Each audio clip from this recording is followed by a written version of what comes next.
आज स्टार्ट होती है तुम्हारी फिजिक्स।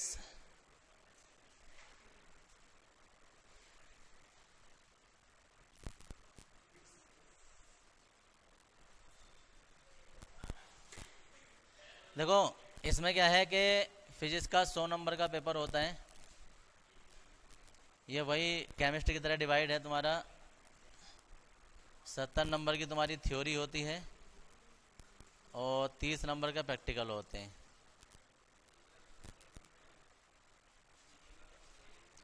याद रखना प्रैक्टिकल का टोटल बेस जो होता है ना वो वाइवा ही होता है, बाकी इसके अलावा कुछ नहीं होता है। थ्योरी थ्योरी में तुम्हारा एक ही पेपर होगा और उसमें 30 क्वेश्चन होंगे।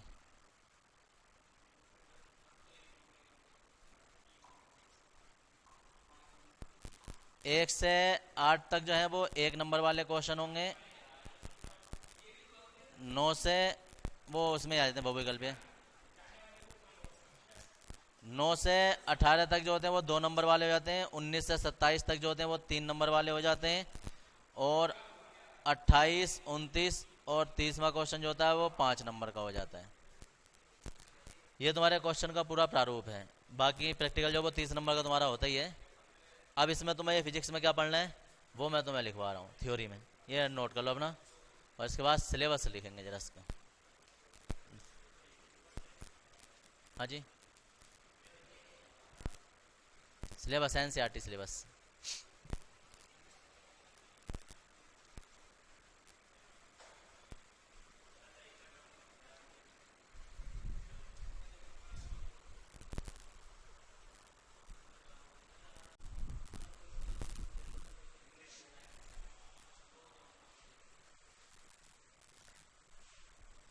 अब जो है जी इसके बाद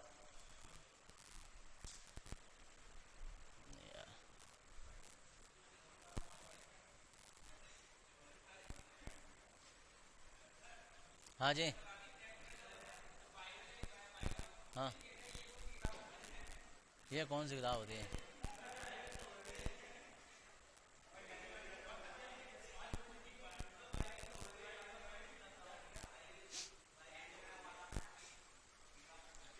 देखो भाई टोटल तुम्हारे सिलेबस में जो है वो 14 यूनिट हैं। 14 यूनिट में तुम्हारे, सुन लो इधर, 14 यूनिट हैं और 2 बुक हैं। फर्स्ट बुक जो है, अरे सुनो इधर, फर्स्ट बुक में 9 यूनिट हैं और जो सेकंड बुक है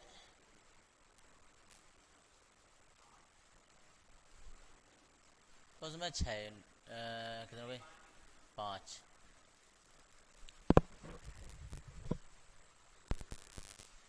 8 होंगी इसमें, 6 होंगे इसमें। दरअसल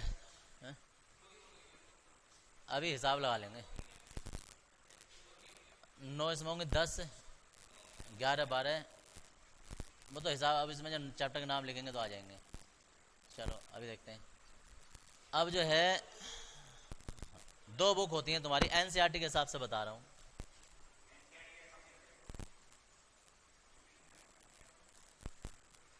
एनसीईआरटी में अब हम फिजिक्स में अगर जो पहले चैप्टर की बात करें,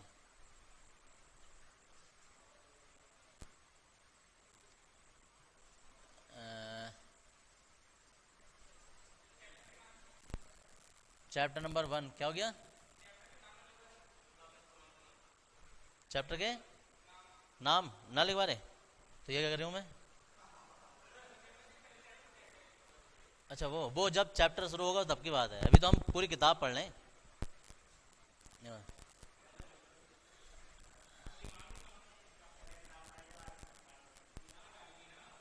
अभी जब चैप्टर स्टार्ट होता है तो चैप्टर के बारे में तब बताया जाता है जब चैप्टर स्टार्ट हो रहा है, कोई सा भी चैप्टर हो। विद्युत आवेश तथा क्षेत्र,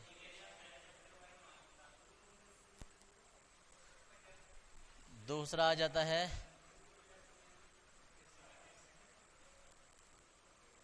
स्थिर वैद्युत विभव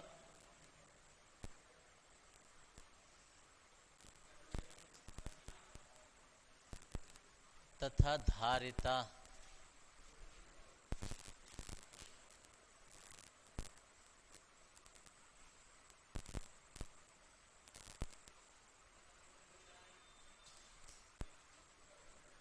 चैप्टर नंबर 3 आ जाता है तुम्हारा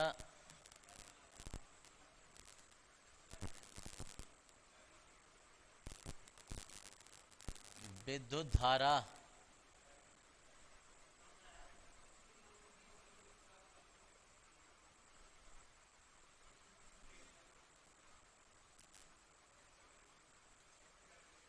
गतिमान आवेश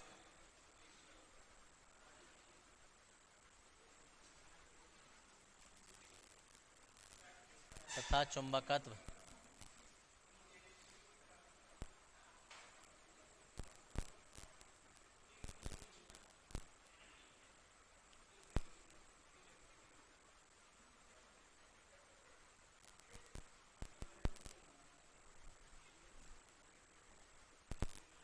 चैप्टर नंबर 5 के बाद में चैप्टर नंबर 6 है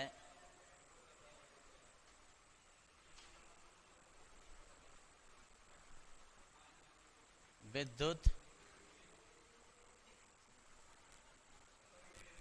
चुंबकीय प्रेरण।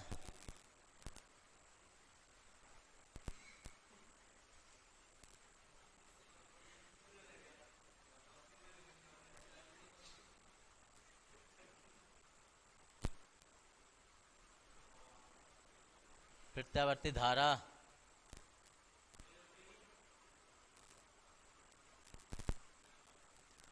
और जे विद्युत चुंबकीय तरंगे। पहली बुक में 8 ही चैप्टर होंगे।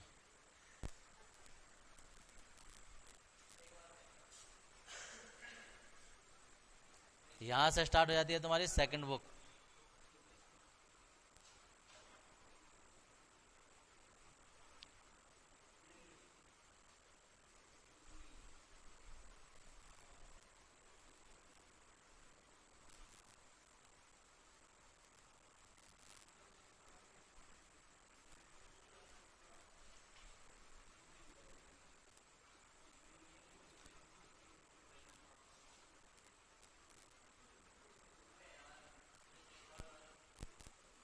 तरंग प्रकाश की।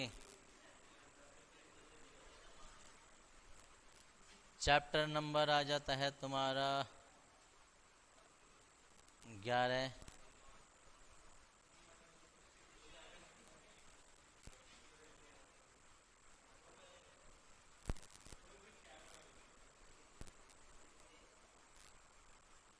द्रव्य की द्वैत प्रकृति।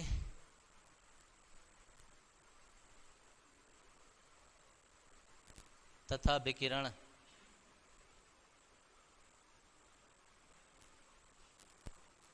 चैप्टर नंबर 12 आ जाता है परमाणु।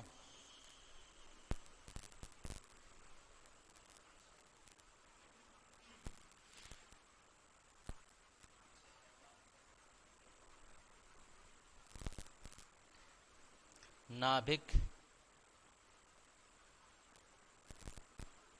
और चैप्टर नंबर लास्ट आ जाता है तुम्हारा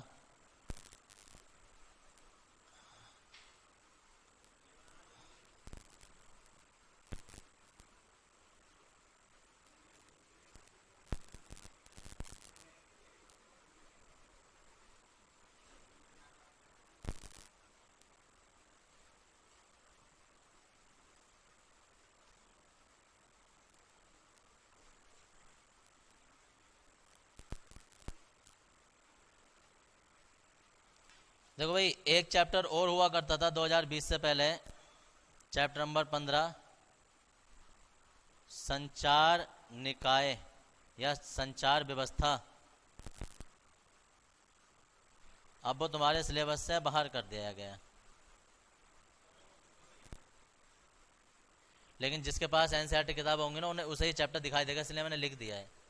ये नहीं पढ़ना है तुम्हें, अब नहीं आना है। अब 20 यहाँ तक ही आएंगे तुम्हारे, 14 तक ही। फिर दोबारा से सुन लो, फिर बार बार नाम सुनने में गड़बड़ करोगे। चैप्टर नंबर 1 जो है वो विद्युत आवेश तथा विद्युत क्षेत्र, दूसरा स्थिर विद्युत विभव तथा धारिता, तीसरा चैप्टर है, तीसरी यूनिट भी बोल सकते हैं हम, विद्युत धारा, और फोर्थ में है गतिमान आवेश तथा चुंबकत्व,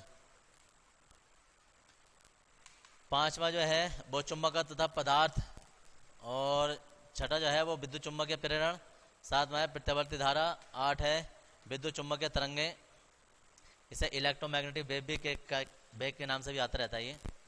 और चैप्टर नंबर 9 है ये किरण प्रकाशिकी तथा प्रकाशिकी यंत्र, 10वां चैप्टर है तरंग प्रकाशिकी, 11वां चैप्टर है द्रव्य की द्वैत प्रकृति, द्वैत का मतलब होता है दो, प्रकृति तथा विकिरण, 12वां है परमाणु, 13वां है नाभिक, 14वां है अर्धचालक इलेक्ट्रॉनिकी या पदार्थ और इलेक्ट्रॉनिक युक्तियाँ। इस तरीके से चैप्टर है। 15वां संचार निकाय वो पढ़ना नहीं है। तो इस तरीके से कंप्लीट तुम्हारी फिजिक्स का सिलेबस हो जाता है, चैप्टर नंबर ये पूरी फिजिक्स का क्लास 12th का।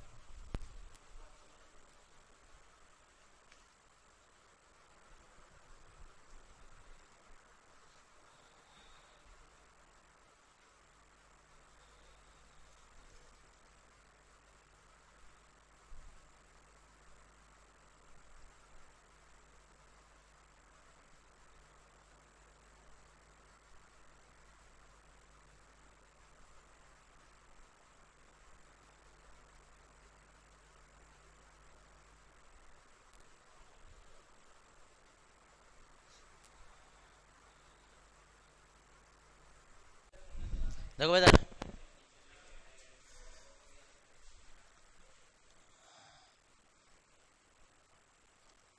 कैसा चल रहा है ये?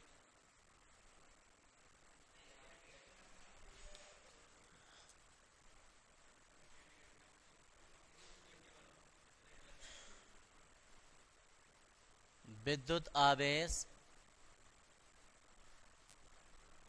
तथा ये विद्युत क्षेत्र ही होता है, विद्युत क्षेत्र।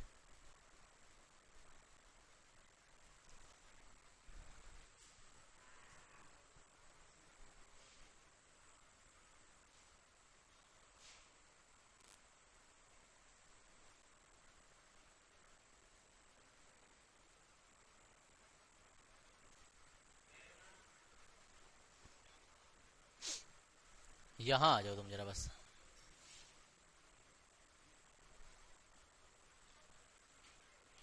चैप्टर का सार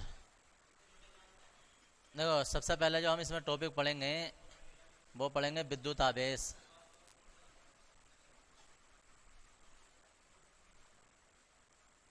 विद्युत आवेश के बाद में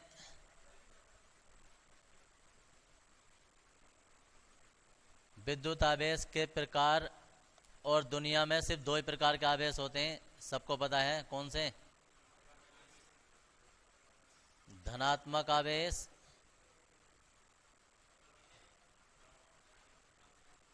और ऋणात्मक आवेश। फिर आवेशों के गुण। इसके बाद पूरा जो चैप्टर जिसके ऊपर टिका होता है, पूरी इलेक्ट्रिसिटी पूरी इस पर टिकी होती है, तो ये है वो नियम, कूलाम का नियम।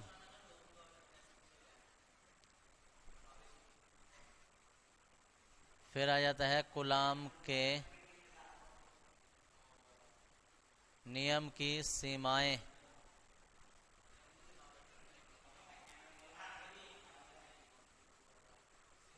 विद्युत बल तथा गुरुत्वाकर्षण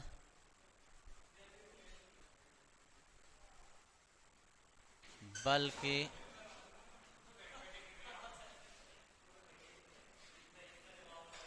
तुलना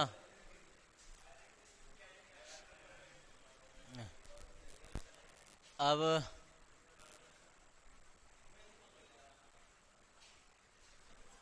इसके बाद आता है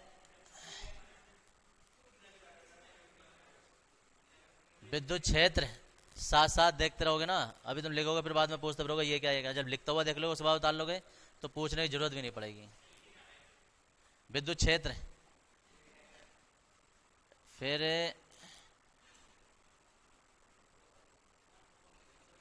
विद्युत क्षेत्र की तीव्रता, विद्युत क्षेत्र को हम ई से दर्शाते हैं। फिर आ जाता है विद्युत द्विध्रुव आघूर्ण,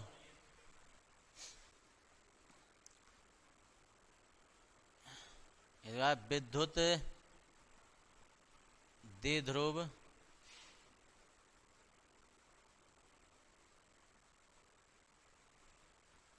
आघूर्ण के कारण विद्युत क्षेत्र, और वो तुम्हारा दो स्थितियों में होता है। एक तो होती है अक्षय स्थिति, इस चैप्टर का सबसे इम्पोर्टेंट टॉपिक रहता है ये अक्षय स्थिति, और एक होती है निरक्षय स्थिति।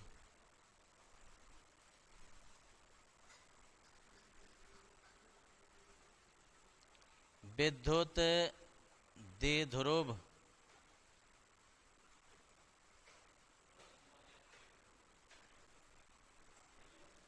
आघूर्ण पर बल आघूर्ण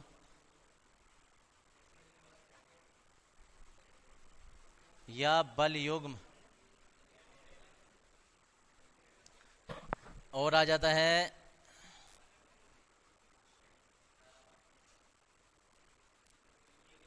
विद्युत द्विध्रुव आघूर्ण को घुमाने में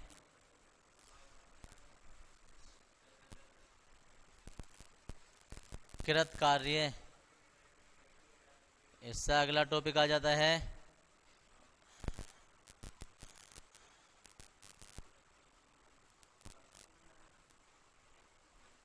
विद्युत फ्लक्स, विद्युत फ्लक्स। फिर आ जाती है गॉस की प्रमेय तथा उत्पत्ति।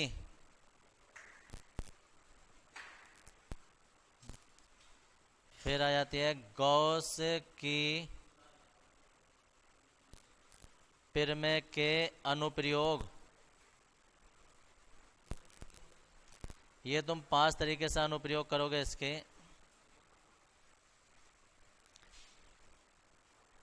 एक तो अनंत लंबाई, लंबाई के चालक तार के कारण विद्युत क्षेत्र, ये पहला अनुप्रयोग होगा इसका। दूसरा आ जाएगा किसी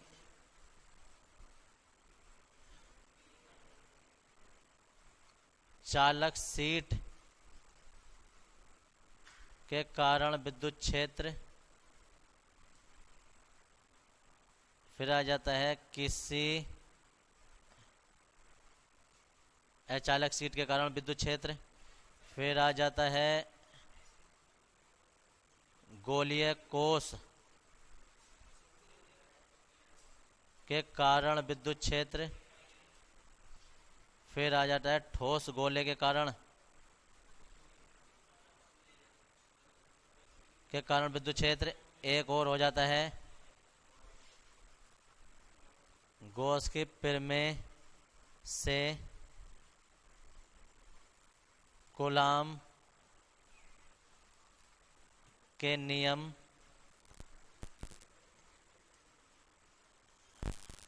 उत्पत्ति, नियम की उत्पत्ति। इस तरीके से तुम्हारा ये चैप्टर यहाँ आके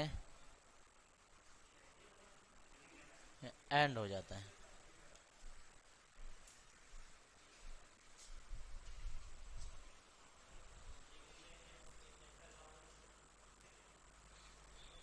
पंद्रह से 20 दिन।